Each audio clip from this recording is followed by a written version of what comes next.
Hi, good afternoon, everyone. So we're going to start within the next 5 minutes or less. Thanks again so much for your patience.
Okay, so good afternoon, everyone.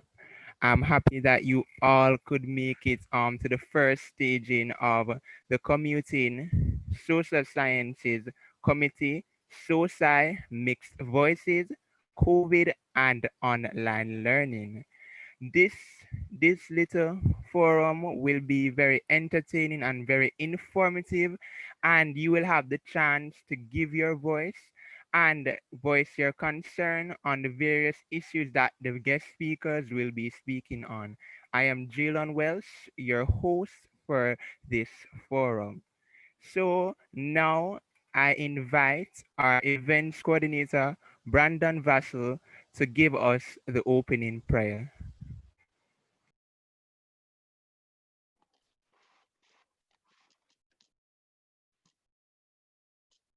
Okay, thank you, Jalen. Everyone, I ask you to please tilt your heads as we now invite the Lord to take control over this forum and to guide us through this forum. Let's pray. Lord, as we come before you this afternoon, I pray that you take control over this forum. I pray that you guide us through this forum. I pray that you allow each and every student here who is seeking knowledge from these speakers to gain those knowledge that they're seeking from the speakers, Lord. I pray that you protect these speakers, protect these students, protect the student community. Also allow them to give a astounding presentation, Lord, so that the students will seek what they will gain what they're seeking. Please, Lord, this mercy I ask upon you, please guide us and protect us. And please help us deliver a successful forum this afternoon. In your name I pray. Amen. Thank you, Brandon, for that amazing prayer. Prayer is power, and God is always good. So now we will be introducing the social sciences commuting students subcommittee for this year. So the first person we have is Sharifa Cousins, who is the director of sponsorship. The next person we have is Talisi Parks, the deputy commuters faculty rep. Our next member is Grace Reynolds, the executive secretary. Our next member is our leader, Miss Georgia Bailey, the Faculty of Social Sciences rep for the commuting students. And finally, we have me, Jalen Welsh, who is the treasurer of this amazing committee. And now I have the pleasure of introducing our guest panel for this afternoon. We have Miss Benny Watson, a tourism lecturer at the UWI Mona, Javon Bailey, the UWI Mona CEAC, Sujay Boswell, the UWI Mona Guild's president, Kimani Shah, the Faculty of Social Sciences representative for the UWI Mona Guild. And now I had the pleasure of inviting Miss Benny Watson, the tourism lecturer at UWI Mona, who will be discussing COVID-19's impact from a lecturer's perspective and the challenges lecturers come across and the teaching style adjustments. Miss Watson, the floor is over to you. Thank you so much, Jalen. Really appreciate it. And I must say, I appreciate the invitation as well. I am not quite sure how representative I will be in voicing some of the issues, concern, and interesting things that have emerged. But I think it's a good place for me to start is just by noting that March 10th, 2020 certainly was marker in most of our lives, and one such that many of our lives have been forever changed, certainly within the context of the classroom. And within the classroom, it's sort of difficult for me to navigate what those changes have been like from the faculty perspective without necessarily looking at how it has impacted each of you, because you can appreciate that as lecturers, we feed off your energy to a large extent, and what impacts most of you impacts us as well. So I think of concern for me, and I like to break things down. This is SoSci, so I like to break things down along the cows. Of concern has been certainly the financial challenge that the COVID-19 has introduced, greater challenges than there were before for many of the students, and what that translates into in everyday reality. In a classroom setting, it certainly means that I now have to contend, as many other lecturers will, with students who are actively at work whilst in classes. And so, of course, you can anticipate and expect that the level of participation necessary sometimes isn't as great as it should be. So we have those challenges to deal with. Socially, it also means that many of us have sort of run back into, for you in particular, you've run back into your homes because we're in some form of a lockdown still, and it negates us being as engaged on campus, and certainly as engaged with face-to-face classes as we're accustomed to. And of course, from a teaching perspective, this has phenomenal implications. As a tourism lecturer, you will appreciate that I value the technical skills almost as much as I do the softer skills. So students' ability to network, students' ability to see themselves transform from how they entered into the university, into that complete being who speaks differently, not because they have to, but because they have now been given the privilege to code switch as necessary. People who know how to dress appropriately for the classroom versus the world of work. Some of the softer details that we don't pay attention to, the things that we refer to in the hidden curriculum, some of those dynamics have all now been adjusted, and we really do have to figure out how it is we deal with these. And of course, the greatest challenge is going to be the technological challenge. I like to say that E-learning, remote learning presents unique challenges as well as unique opportunities. Among the opportunities is for us to clearly have much bigger sessions than we would have had before. So I'm sure many of you have been able to access some courses that previously you wouldn't have been able to access. But that in and of itself comes with its own challenges, as you can appreciate in a larger classroom setting in a remote environment. The level of face-to-face interaction that we would have had in a traditional classroom that sort of cues a lecturer as to how well a student is actually acquiring new knowledge isn't there when you are hidden behind a screen away from each other. The sort of body language that would suggest that I am boring you now, that also isn't there. And so what you're finding is that certainly from a teaching perspective, we now have to find newer dynamic ways of keeping the class sufficiently engaged. And for my students, they would have found that they have additional work to do outside of classes so that we can actually commit to getting as much work as we would have completed in the course of a normal face-to-face interaction. And I like to take it a step further to say the University of the West Indies is renowned for its graduates and the quality of those graduates. I am a proud alumni. And one of the things that we don't want to risk in a COVID era is post-COVID to have degrees being labeled as COVID degrees because you are not demonstrating the world-renowned critical thinking skills that we have really become famously celebrated for. And I think for this reason, a couple of my students will I'm sure, contend that their lives have been made a little bit more difficult. And I've been justifying some of the assessments by saying to them, it's not more difficult.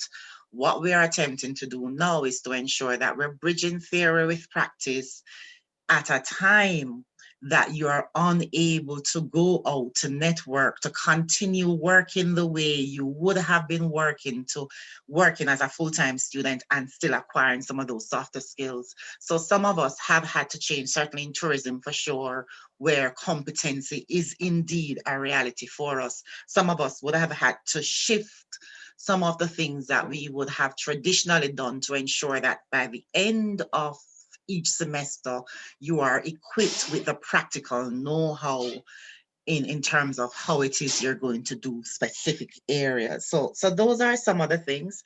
We appreciate the challenge from work. So the technological challenges, by the way, they're real. I have to deal with on a daily basis students who, thankfully, I am among those with stable internet connectivity. So God forbid, unless there's a heavy shower of rain which disconnects electricity, my internet is fairly stable. But I do note and remain concerned that a number of students are not as fortunate. And so in the middle of a session, you will see a student coming out, dropping out. On Friday, I had a student who fell out of Blackboard all of 9 times. And those are things you may not appreciate how much it does perturb us, but it does bother us because we do know that the learning process is being impacted. And for a student to have that level of stick-to-itiveness, to have that level of commitment where they're coming back into their sessions regardless of the internet challenge, Jays, it also speaks to us about their desire to learn. So there anything that disrupts them actually become an issue for us. I know I mentioned working from home before. Working from home is going to be difficult for us. Of course, if you are my age, and I like to tell myself I'm 25, I don't care who wants to believe it. But if you're as young as I think I am, then you're also going to have competing issues to treat with at home. So even though I have a space and I can call my home office, I am going to have my son who's going into second form at KC, who has work that he can't manage, my younger sister who also resides with me, who has competing responsibilities whilst I'm in the middle of a class. And I've also heard this from students. I'm in the middle of a class and I'm hearing mommy ask, no, no, no, do you want some Milo? So again, these are some of the things, the new reality for us, because it's not just us now being at home. Last week I was in a session, or the week before I was in a session, and there goes my dog. He decided that he was just gonna have a big fantastic day. And so some of the level of professionalism that we would have normally preferred to maintain is going to be impacted by the reality that we are working from home, and we're not gonna have complete control over the environment as we would have had were we in a face-to-face setting. And so I appreciate when a student is also in a session, and despite the do not disturb sign that he or she may have posted on the door, mommy or a sibling is going to come in and interrupt. I appreciate that today one of my classes got a little passionate, and as it got passionate, I think my student just laughed a little too loudly, and the next thing you know, her entire family was in on the BBC session, having their say about some of the things that we were discussing. Things have changed. Things have changed for all of us. Some of these changes are going to be permanent changes, and I suspect we will simply just have to figure out how to not just deal with them, but live with them in a way that does not impact either our professionalism or our standards and quality. For most of you, I think as lecturers, our deeper concern really is how we get you to continue performing, or even for those of you who weren't performing at optimum, how do we get you to recognize not just your true potential, but to exceed those? So at the end of this, you come out a much better person than you would have had you been stuck in a traditional classroom environment. And I use the term stuck deliberately because I want us to appreciate that genuinely, just as much as we had little or no control over COVID, as to when it started, March 10th for us right here in Jamaica, we really, outside of paying attention to the government guidelines, the Ministry of Health protocols, maintaining our distance, physical distance, not social distance, that is, making sure that we're washing our hands as frequently, making sure that we are isolating and quarantining as needs be. Outside of doing all of that, we really have no control over when this all ends.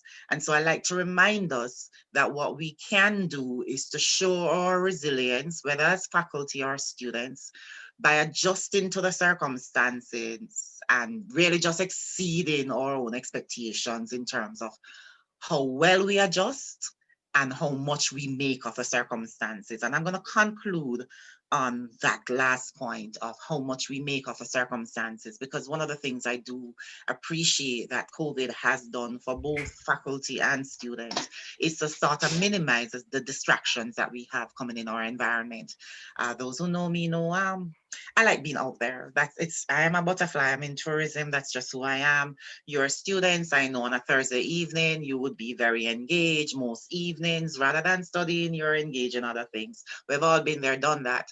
What COVID has done, though, is to force us into an environment and a context where we really now have to focus. We have an opportunity. We have no excuses to focus on just doing the best work we can. And certainly among that is the best academic effort we can put in. And I rest my case right there. Thank you. Thank you, Miss Benny Watson. We always appreciate seeing from the side of the lecturer, as we as students never know the struggles that the lecturers have. We only really see our struggles as the students. So it was very informative of you. And we know you're strapped for time, but we have just asking you two questions before you leave. So the first question is, do you feel that for programs offered by the faculty, do you believe that programs offered by the faculty are placed at a disadvantage by online schools? And how do you think we as students can make the best out of that? As a lecturer, what do you think students should do to optimize online education? That's a beautiful question, Brandon. And the truth is, especially from the perspective of tourism, where a lot of what we do, as you can imagine, as I mentioned previously as well, is really transferred via a hidden curriculum. There are some things you can pick up a textbook and you can read about. Many of you who are known for skipping classes can appreciate that you can still do well in a course by just reading as much as you can. So for me, one of the greatest losses that we certainly will suffer from in the online environment is the inability to interact with each other, the inability to actually gain from each other, the inability to mix, mingle, and actually learn during those periods of engagement in ways that oftentimes are latent or in ways that we don't appreciate.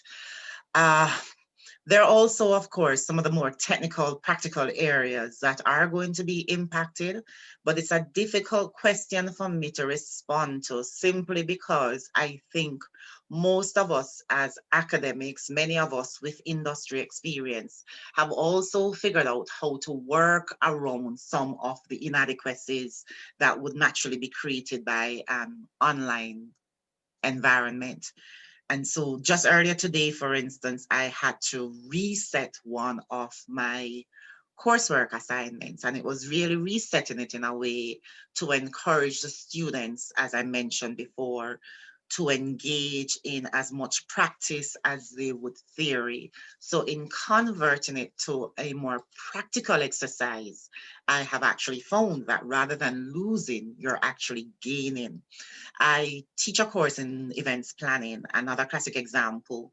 And typically we would have been constrained to doing that particular practical course in one of our spaces on SoSci with a restricted audience based on the capacity of the venue.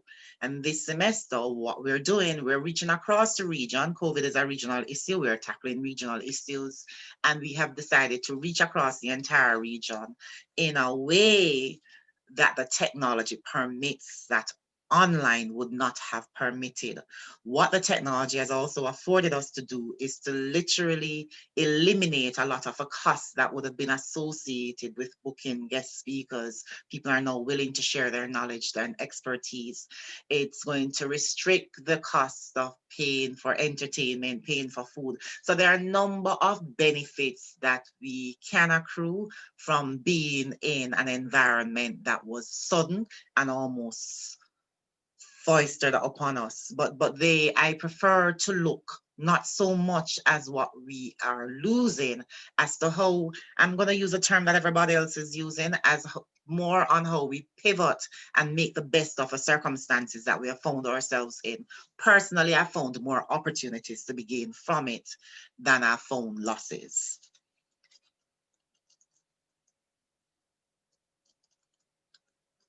Jaylon? Yes, Ms. Watson, that was very informative, and thank you for answering our question and being here for the short time.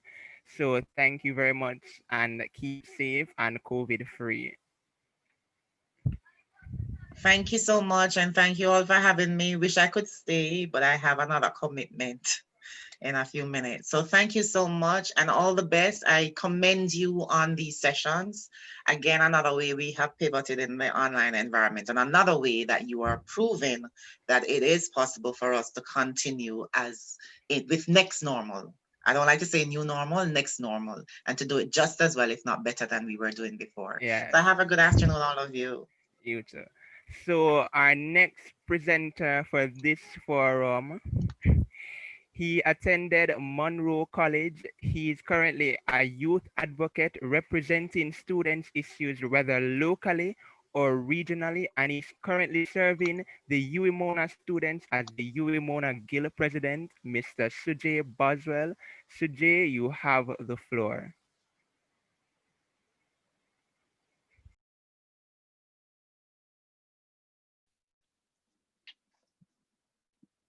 Thank you. Thank you, Jalen. Can you confirm that you're hearing me? Yes, I'm hearing you, Sujay. All right, I'm trying to turn on the video. It's up? Yeah, The your video's on video as is well? on. Yes. Okay, great. So first, let me congratulate the team from the commuting students, social sciences students, as well as the FSS committee This is definitely an important conversation that needed to be had, because at the end of the day, we are aware that our students have difficulties transitioning to online learning. No, what would have been just a sudden break in March for online learning had catapulted us into a new dispensation of academic teaching and learning. And this, of course, is met with our difficulties and challenges, but is also met with opportunities. And so I'll speak about the difficulties and challenges that have been recognized so far, and also speak about the opportunities that will come and that have already started coming from online learning. So one of the difficulties that we have in education in Jamaica generally, and not only limited to education, but as a society, there is a present digital divide, which means that we have students who do not have laptops, students who don't have tablets, students who do not have internet access generally. Further to that, you have students who live in communities that don't have electricity. And so they are off put by that reality. And it's hard to think about students who don't have electricity, much less to be able to access internet and also other devices that may enable learning in this type of era. The other thing that comes to it is the affordability of the devices, the affordability of, so let's say we get a device, the affordability that comes from putting on a data plan. So we know that Digital has a data plan in store for students, education plan. And we know as well that the education plan does not accommodate Blackboard Collaborate. And so even if you do access a data plan, you're given a limited amount of resources. So even though we very much welcome Digital because they did not have to do it, it still is somewhat limited in how we are able to access. So yes, we can access OER Value. Yes, we can access the university website, but we still cannot access the classroom setting. And so that in itself is a difficulty that we have as students, right? The other thing that we have to take into consideration is the ability to learn. The learning environment now is off put by this current situation. So I have teach students who are home, and we heard the situation about the rooster with the lecturer. We have the situation where now that you're so accessible to your parents, you have to be the person that gets up and make breakfast for your younger sibling. Now parents are going to work and the younger siblings are home. You're going to be with school starting back October 5th virtually. You're going to have to be the ones who are helping at home to ensure that they are not they're learning.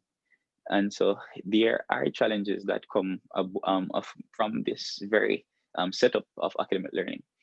Other challenges, of course, we know the university is not the most responsive when it comes on to sending emails. I've had several emails that I have had to send directly to members of the administration because students have been reaching out to customer service and reaching out to other departments on the campus, and we are not being able to access them. And so the responsiveness of the university is something that we have challenged with. We saw this conversation about the health cards. Now students are in different parts of Jamaica. We have regional students who are not here on island. And so we have to be working on mechanisms to ensure that the students are not left out in these regards. And so we've been challenged to find ways to make it work. And as a guild council, we have been having the conversations ourselves and being trying to find solutions to make it work. So one of the things that you would have seen yesterday would have been the release of the new payment plan. That's an opportunity that came from this entire online presence, because now with the payment plan and with the whole COVID situation, we were able to successfully lobby for the extension of the payment plan, as well as the extension of the rate of payment and lowering the rate of payment. So now in terms of startups, students could start up with 15% for the initial payment of the payment plan along with the miscellaneous fees, as well as you have up until January 31st to pay off the fees for this semester. So that is an opportunity that came from this entire crisis situation. Another thing that we've successfully been able to do is to actually have the tablet program that university has. We've now gotten them to release some information about it. So students are going to now be able to benefit from that loan program. We're engaging other entities to get more devices so our students can, so we can kind of bridge that gap that exists in terms of lack of devices. We as a guild will be purchasing some data plans for students to enable them to access the platforms for learning. That is something that will roll out soon, because again, we understand that not everybody has access or has equal access. And so with the difficulties that exist, we have a responsibility, because the fundamental responsibility of the guild is to ensure that the students' interests are represented and that the student welfare is met. And so that is something that we'll be working on as well. I can tell you that we'll be looking at another very, very, very, very important aspect of health. From a health perspective, we will be engaging telemedicine partners. So we've started a conversation with MD Link, and we're looking at a plan to have our students who are in different countries be able to have online consultations. And this, of course, would be through a partnership with the service providers, MD Link. And this, of course, would also help for discounts for students. There would no need to physically get up and go into a doctor's office. Again, you could still get referred by them based on what the identified challenges. And so we have to look at the different elements of learning. And learning in itself is the environment that you're in has to do a lot with it. And so we believe that this benefit, and again, your insurance card will be able to be used with this telemedicine. And so as a Guild Council, we understand very much the importance of creating the environment, whether it be a physical environment or whether it be a online environment, to ensure that our students' welfare is taken into consideration, because that is a critical part of your ability to learn. And so when it comes on to psychosocial, this again would be a platform that could be used. We've spoken to the administration as well about the importance of having the online, the environment for students to be able to access a psychologist, to access the counseling unit. And so that again is going to be maintained for this semester. So there are difficulties, but there are also opportunities. And some of the things that were said that could not be done before, we're able to do it now. And we have a unique situation that we must capitalize on. Importantly, and I must make note of this because as the guild president, I sit on the exams irregularities committee. And I know Javon is here. I've asked Javon to sit on the committee as well, and he's represented there. Now, one of the challenges that we've seen is that students are plagiarizing. They're using online features, and they're running themselves into challenges and problems. Now, the responsible thing to do is to familiarize yourself with the plagiarism instructions by the university, the laws and policies outlining plagiarism and other infractions that can come from academic integrity, because students are finding themselves in problems and the guild has to represent you in these meetings. Now, it's very, very critical that you're aware. No, with this online learning, there's a greater scrutiny that is being put on academic submissions. And so the responsible thing to do is to really be very much aware of the plagiarism guidelines and to stay away from it as best as possible, because at the end of the day, we do not want, because of this online period, that you will be losing out on your academic success because of being unaware. So please, that is something that I'm asking kindly to do for all students. Now, again, in ending, I just want to tell you that your Guild Council remains committed. Your Guild Council is here to work with you. We are dedicated, and we'll be rolling out our Guild website very, very soon for our students to be able to contact us. I'll remain accessible as a Guild president, and my team is going to be equally accessible to you. And so you can be rest assured that your voice will not be lost in this environment of academic learning, in this position of academic learning. I can tell you, the medical science students had a challenge at the start of the academic year for them, where they were going to be asked to sign the COVID liability waiver form, which would release the hospital as well as the university of any liability if they should develop COVID onward.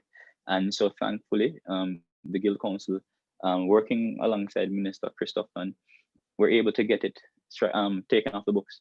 And the students were now able to go on the ward without any form of challenges with regards to having to sign a waiver form. And so you can rest assured that this Guild Council is going to keep in line with the mandate of the Guild Council, and that is to ensure that our students' interest is represented and that their welfare is always paramount in all that we do. So again, thank you very much for this invitation. Thank you for having this conversation, and keep up the good work. I look forward to great things from the Faculty of Social Sciences, as well as from our committing student representative body. Thank you, Mr. Sujay Boswell. I do understand your time with us today is short, but I would just like to thank you for your effort and your opinion on transitioning to online learning. Thank you. I'll ask if there are questions that need to be answered. I can take a couple. All right, Jalen, over to you. Okay, so Jill, I have you probably can answer at least one question before you go. So Sure. the question is,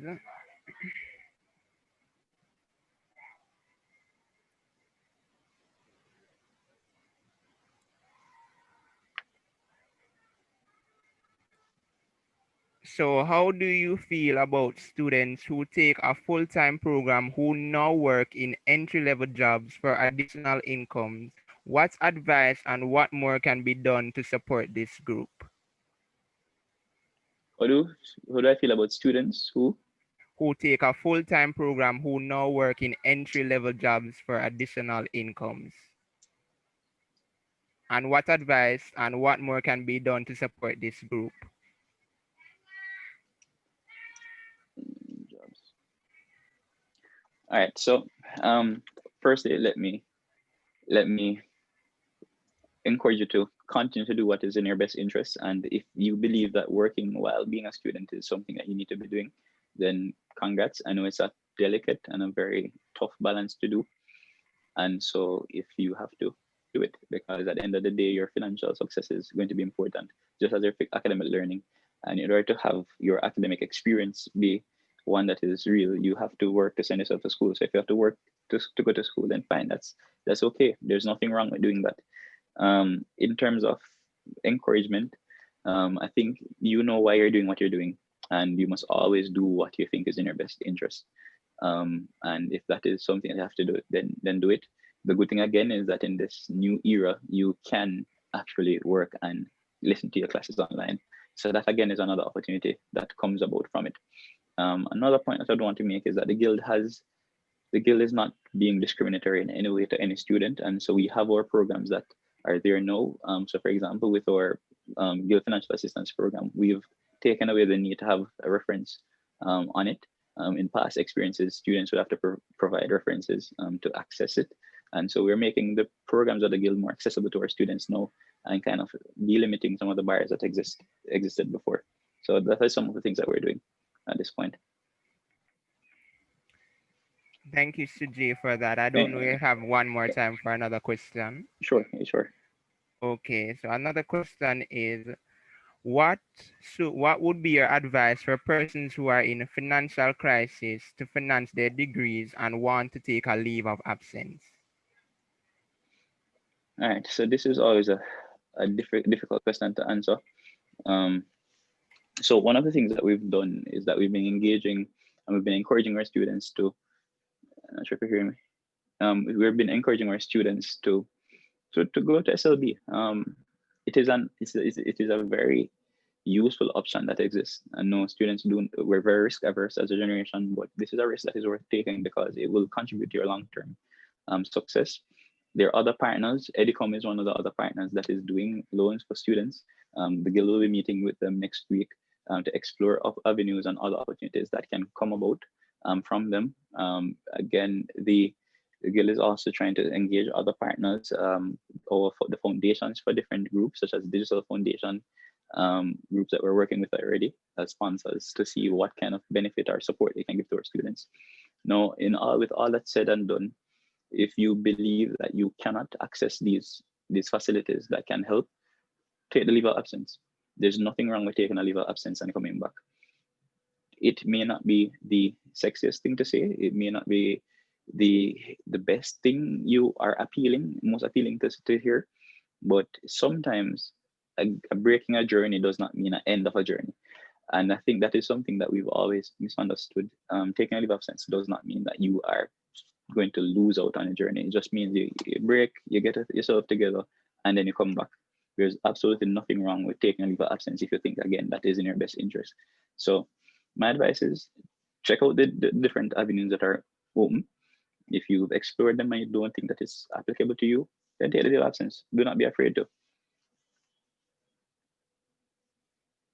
Thank you, Sujay, for that wonderful insights. You have been doing an amazing job so far and continue the good work in making sure students are being able to access their classes and doing well in the online sphere. And we know we have to Thank leave, you, Jalen. so thank you again. Thank you.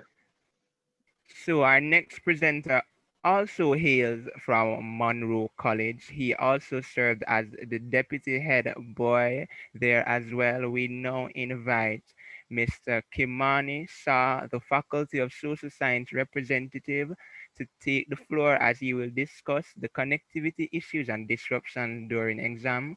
Kimani, the floor is over to you. Hello, good afternoon, everyone. Are you seeing me properly?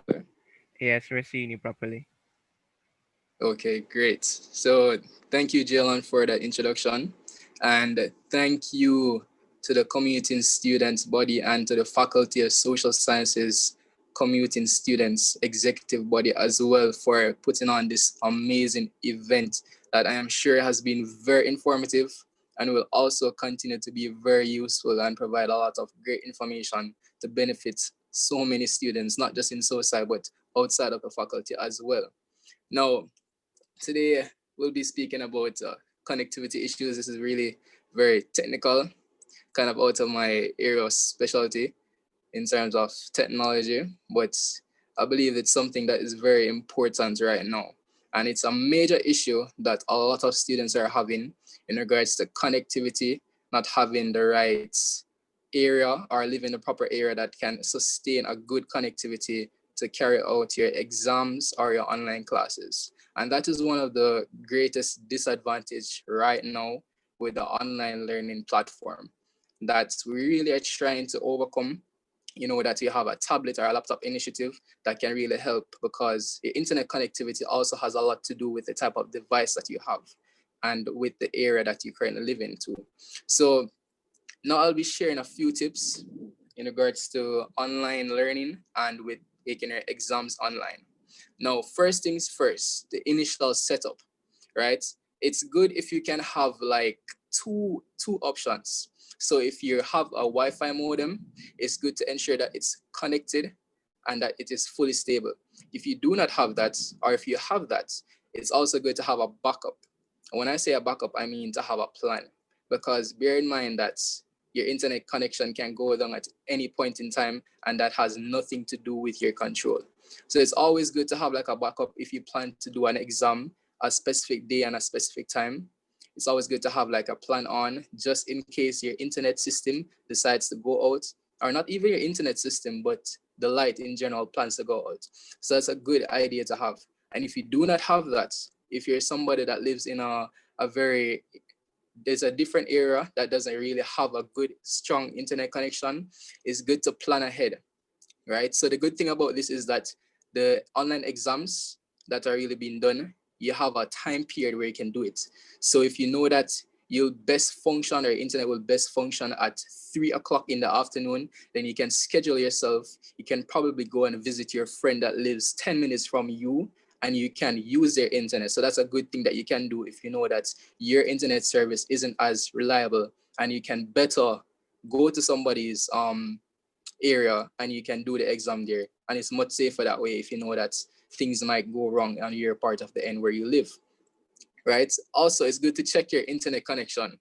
So when I say this, is like when deciding on the time of your exam, take into account that there are times when your internet might be slow or lose connectivity. So if you know or you study your internet connection and you realize that at 2 o'clock in the morning, because some persons do their exams 2 o'clock in the morning.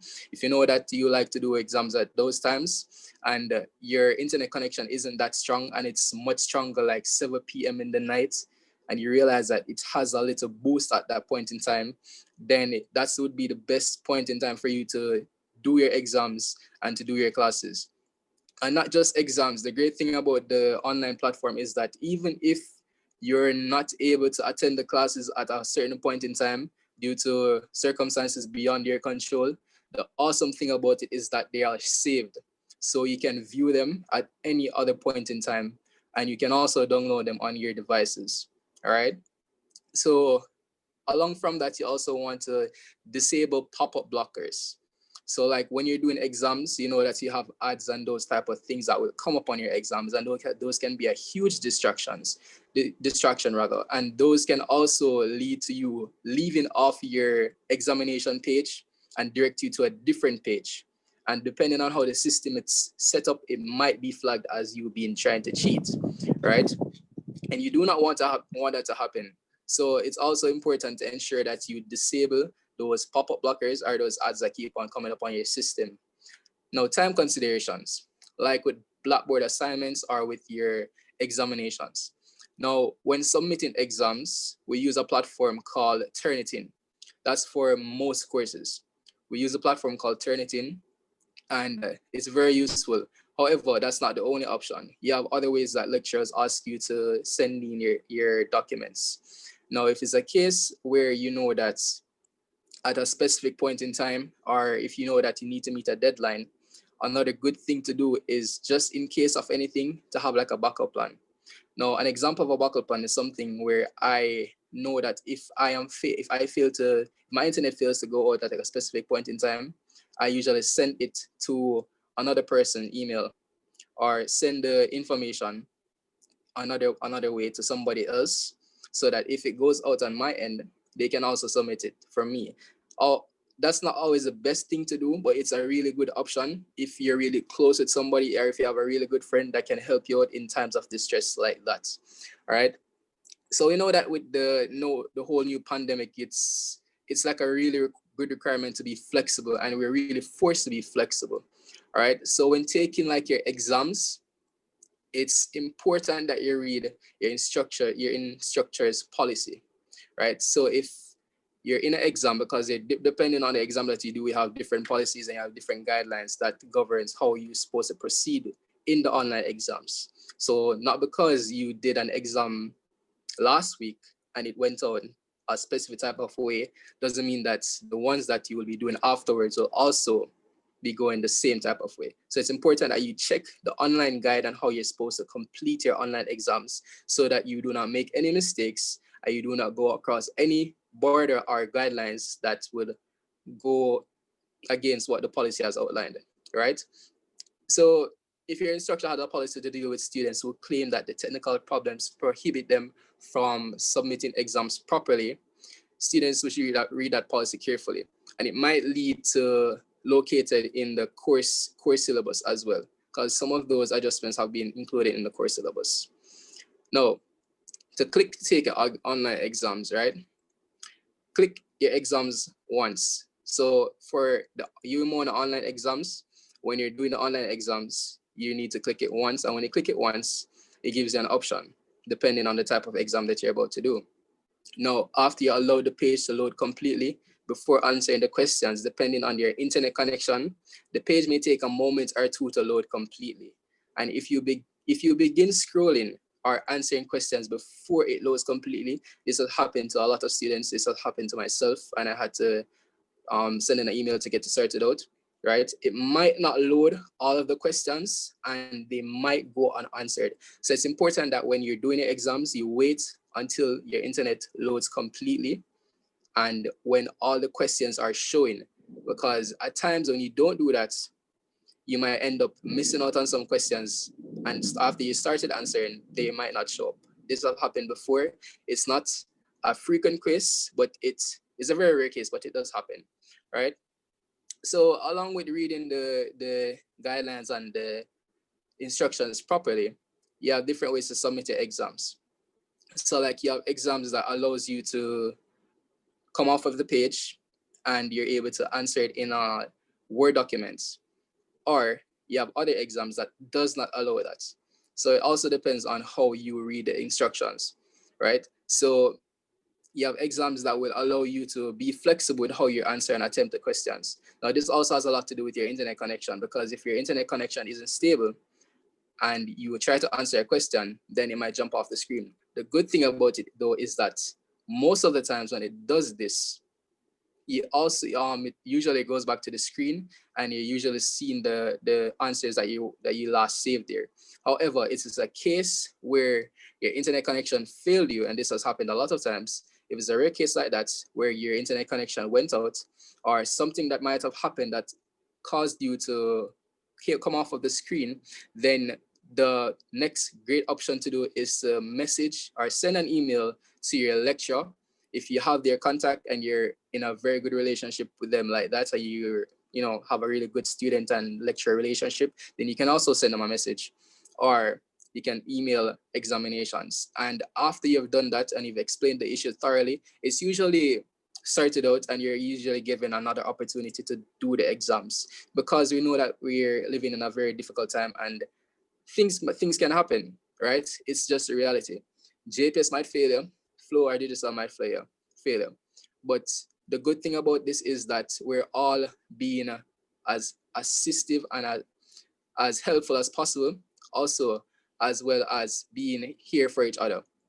So the UMONA Guild Council and the UMONA administrative body have been very helpful in regards to that, because a lot of students had faced that issue where they have submitted an exam.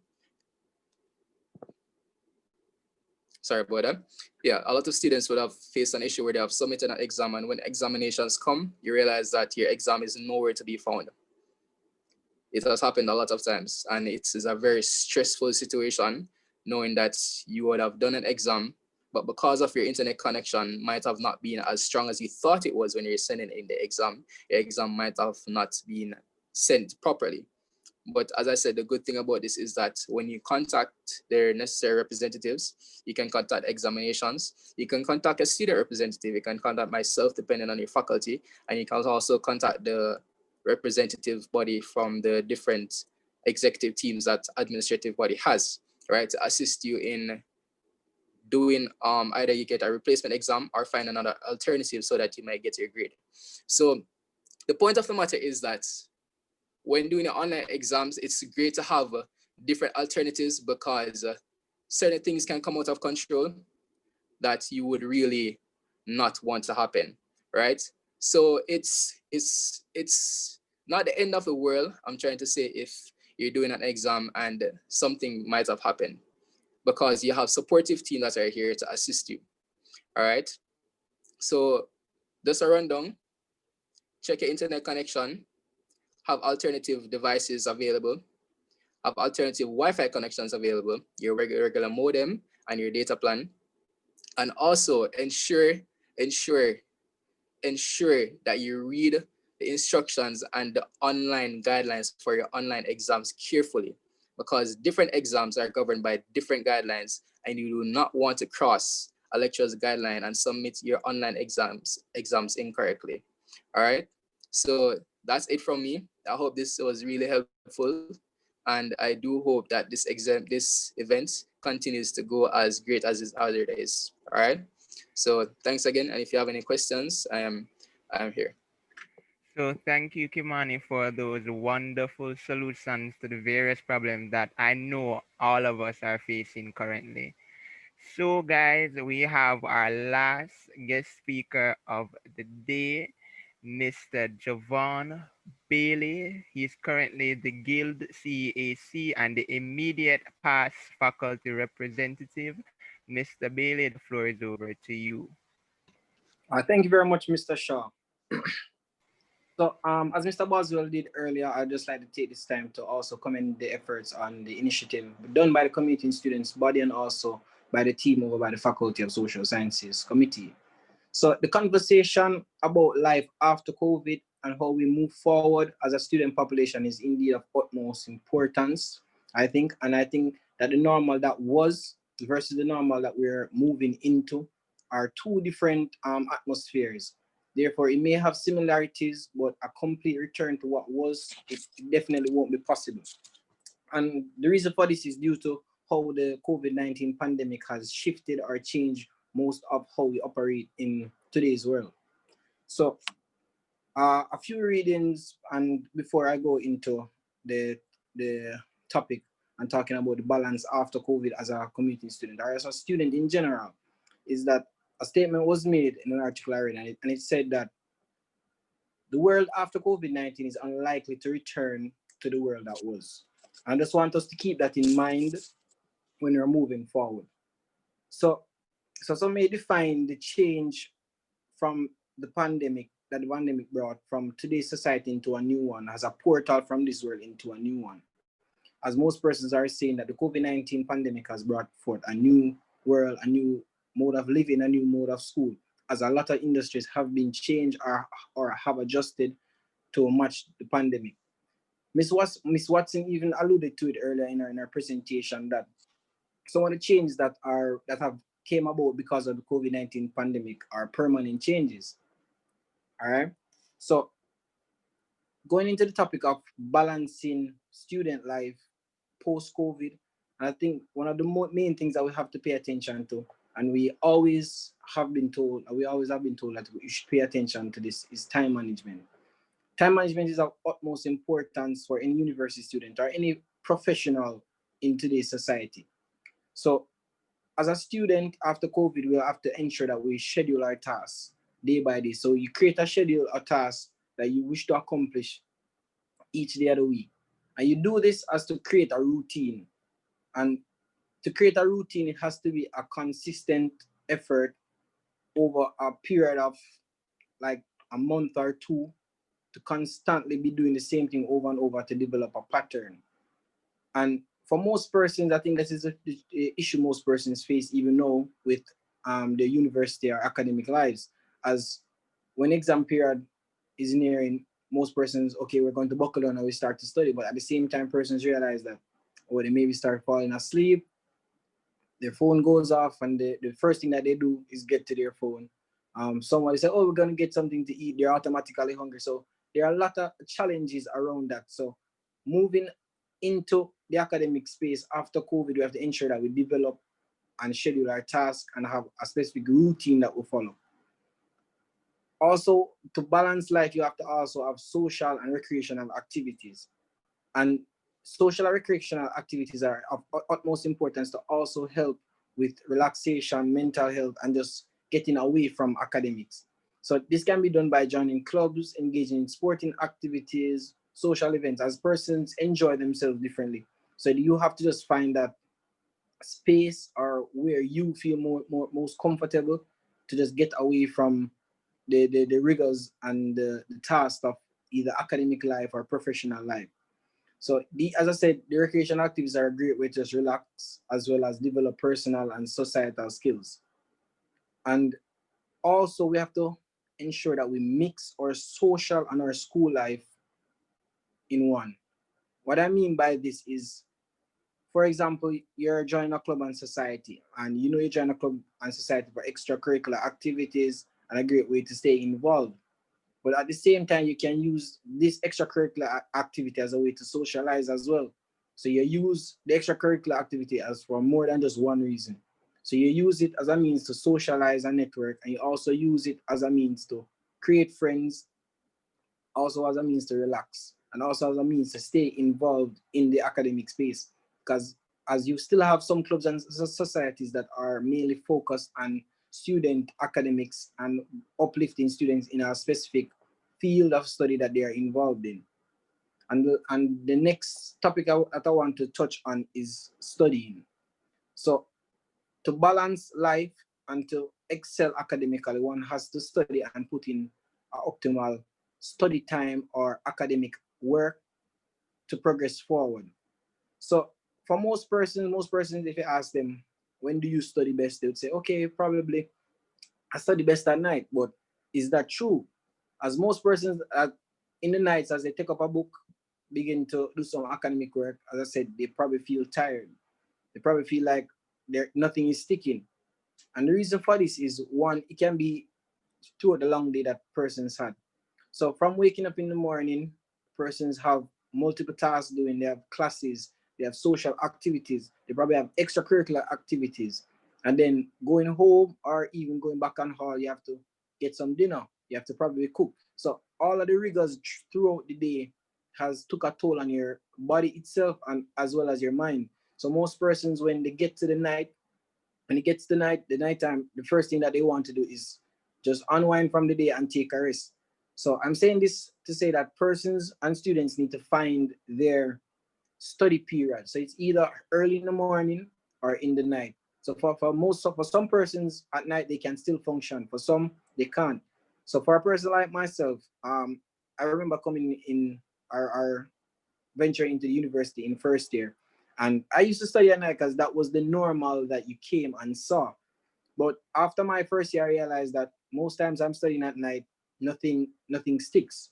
And I think the first time I actually proved to myself that I was a morning person or early hours, so that I have to sleep, wake up, and then study, was leading up to an examination. And I said, let me try something new. And with saying this to myself, I woke up at 6 a.m. and I began to study. And I studied from 6 a.m. until 11 a.m. because my day usually begins at 11 a.m. based on how I structure my classes. So from 6 a.m. to 11 a.m.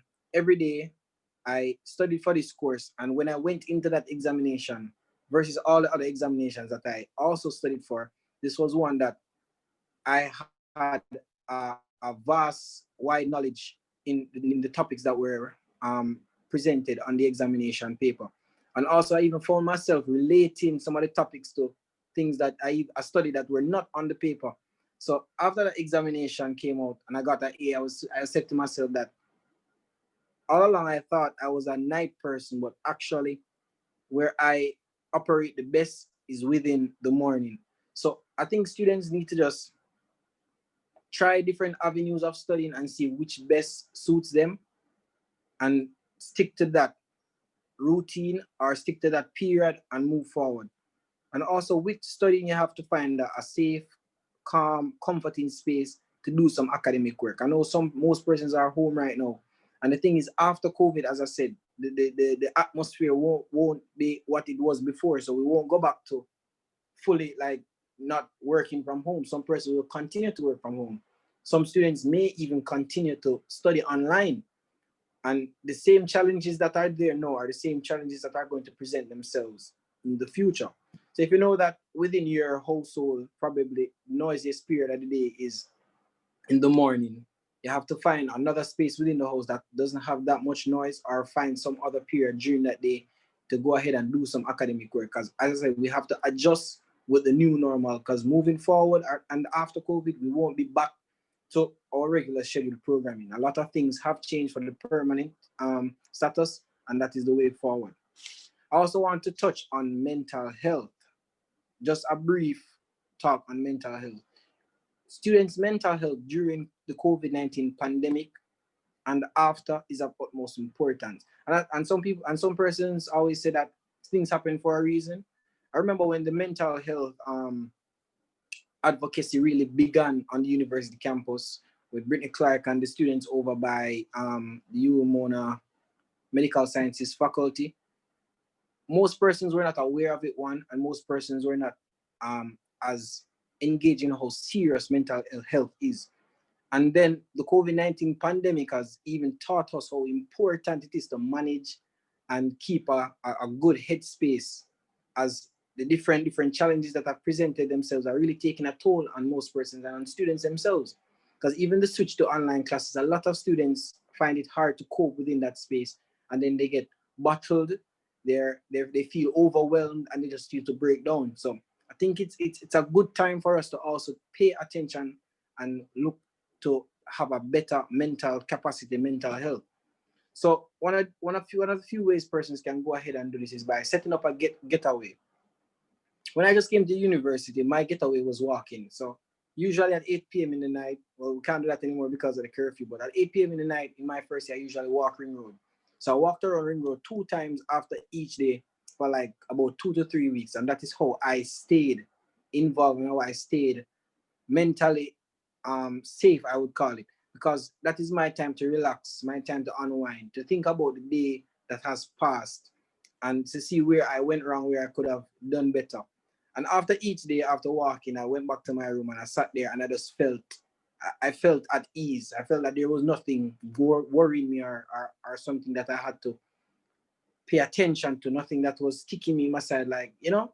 So persons need to set up a getaway or some safe space for them. So some persons use music as their getaway, some persons use walking, as I said I did.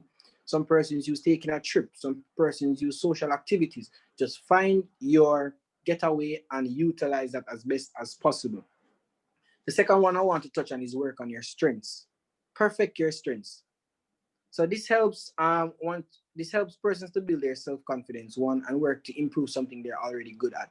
So constantly working on something that you are good at is a good way to have a good mental health, as you're not focused on the negatives that are happening in your everyday life or happening around you. You're just working on what you see as a strength of yours.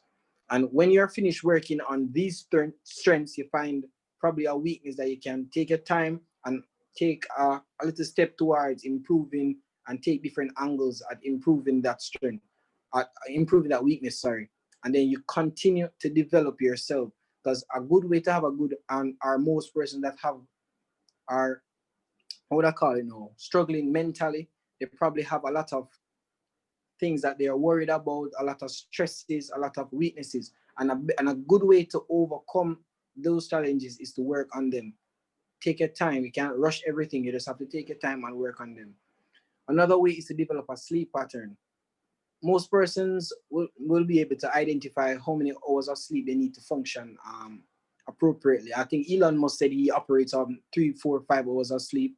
Some persons operate on like 5 hours, 8 hours. Some person even need up to 10 hours. So you may know how long you need to sleep to become active the next day, are fully aware and able to take on another task. So develop a sleep pattern that is of utmost importance. You need to decide a time when you're going to bed and stick with that bedtime. However, there are exceptions when you break that rule because of extreme cases, you have an assignment due, etc.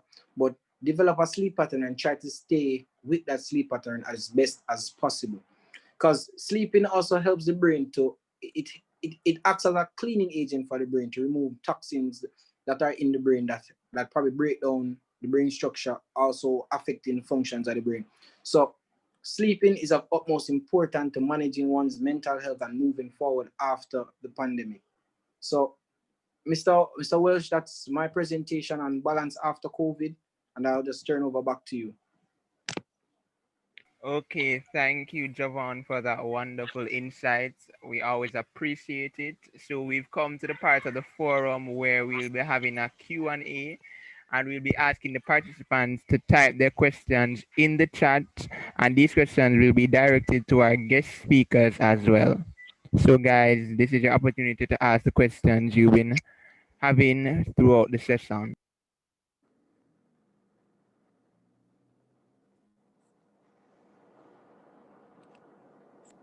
So the first question to you, Mr. Bailey, it's from Brandon Vassell. Do you think that the rhythm you have created in a managing do you think that the rhythm that you have created in managing your academic and extracurricular activities to fit the online learning experience will affect your work ethic in managing your responsibilities post COVID-19? Okay, thank you for that question, Mr. Vassar. Honestly, I don't think it will be an issue or a problem with managing. As I said, one of the things you person need to do is schedule their tasks, and that is something I've done. Once I've stepped into student leadership, I've always created a schedule, and I always have it on my phone. So at 8 a.m., my phone would alarm time to wake up. At 10 a.m., it would say, okay, you have your first class. It says at 12, take a 15-minute break, de-stress, go for a walk. So I have my phone set up in a way that it keeps on indicating to me what I need to be doing next. So I don't think it would affect my work ethic or the responsibilities that I have, as I've scheduled my tasks in a way that ensures that I have time situated for each activity. And with the 8 p.m. curfew now in effect, a lot of activities won't go past 8 p.m. So I have from 8 p.m. until any time to just de-stress and relax after every day and reflect and keep a clear mental and headspace. Okay, thank you for that response, Mr. Bailey. So, Kimani, this question is directed at you. Given the digital divide and the psychological stress caused by COVID-19, from your perspective, what can students do to make best of the circumstances? Sorry, Dylan, can you repeat the question? I never heard you. Oh, you did not hear? Okay, let me repeat. So the question said, given the digital divide and the psychological stresses caused by COVID-19, from your perspective, what can students do to make best of the circumstances? I'd like to say that we're all adapting to this change, and we know that it won't be easy. So it's a process, it's a step-by-step process. So it won't be fully comfortable with some persons, because others are more comfortable, and others have the reality of them being at home at the discomfort and might be under various pressures at your house, having various responsibilities. So it is quite understandable that it might take a toll on your mental health and the physical health, or probably even emotional health. So what I would say is to don't put too much pressure on yourself. You know, to the understanding that this is new to you. You don't have to get everything in one go. Take things step by step and understand that it is a process. The online platform is a process, and you won't learn everything all at once. And you won't be fully comfortable with how your teachings are going. But remember that we're all transitioning into this new learning environment together. So we're all learning and we're all trying to develop and become more comfortable and more versed where that is concerned. So I would say to ensure that you do not pressure yourself too much when it comes to online classes. Remember to take your breaks. Remember to rest while you're doing your schoolwork from your home and from your laptop or your device. Remember not to spend too much time on your device as well, because while you're in your online classes, it might be a little hectic for you when you're on your device from morning and you have a class in the next hour. So it's important for you to rest and give your device some break. So take your sleep, rest, exercise properly, and keep up with your schoolwork as well. So don't overpressure yourself. Don't believe that you have to learn everything all at once because you're doing this new online platform. Do it step by step and come to the understanding that you will adapt, you will overcome, and you will push through, and you will get your degree. All right. Thank you, Kimani, for those wonderful words of inspiration. So I now invite Tali Sparks to give the vote of thanks.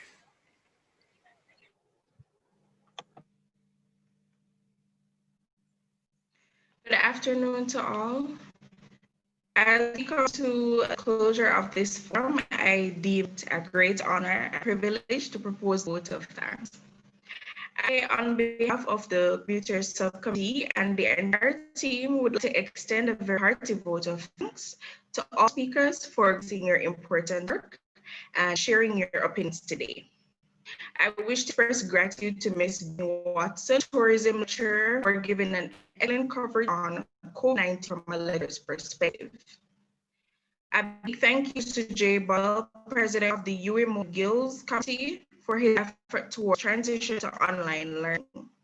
I must mention our deep sense of appreciation for Mr. Kenny Shaw, Faculty of Social Science representative for the UMO Guilds, for his effort to pay on towards this during examinations and connectivity issues.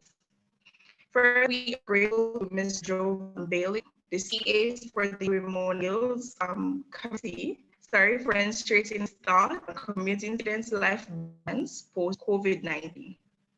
We are also very grateful to Mr. Justin Edwards for assisting with setting up this forum. We also like to express our heartfelt thanks to the Community Subcommittee for their valuable contribution.